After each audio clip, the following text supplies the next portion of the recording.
Imagine seeing the world unfold in slow motion, like life itself is buffering. Seconds stretch like minutes. Movement crawl. Voices drag like distorted tape. For one man, this wasn't science fiction. It was his reality. And the reason behind it? A diagnosis that left doctors speechless.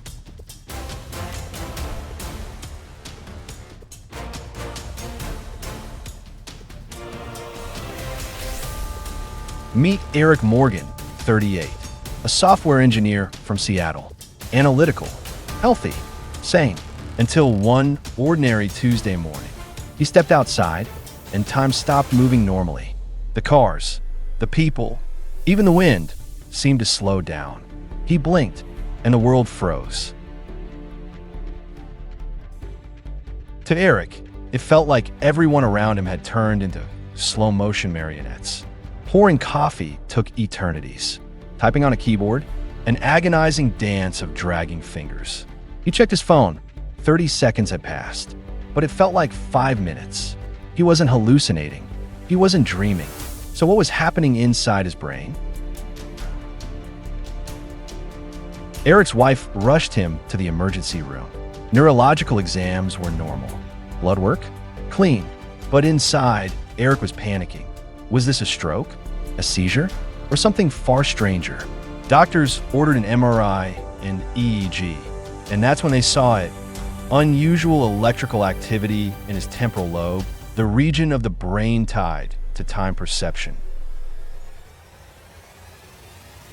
Eric was suffering from a rare neurological event, Tachypsychia, a condition where the brain's perception of time becomes distorted.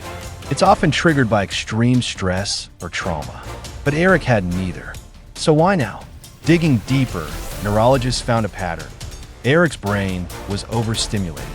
His amygdala, the emotional core, was in hyperdrive, flooding his senses and slowing down his experience of time.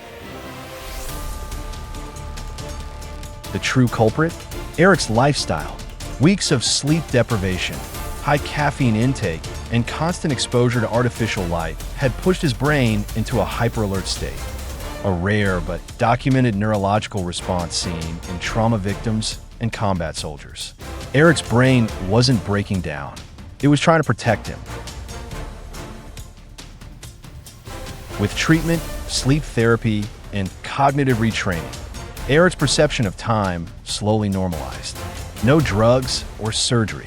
Just the brain's incredible plasticity at work. Today, Eric is back to coding, but he lives slower, sleeps deeper, and listens to the subtle messages of his brain. Eric's story is a reminder that our brains are powerful, but fragile. Time is not just measured by clocks. It's constructed inside your mind. And sometimes when the brain is overwhelmed, it bends reality itself. So ask yourself, could your brain be distorting your reality right now without you even knowing? Subscribe and turn on notifications for more real-life medical mysteries now on MedMist YouTube channel.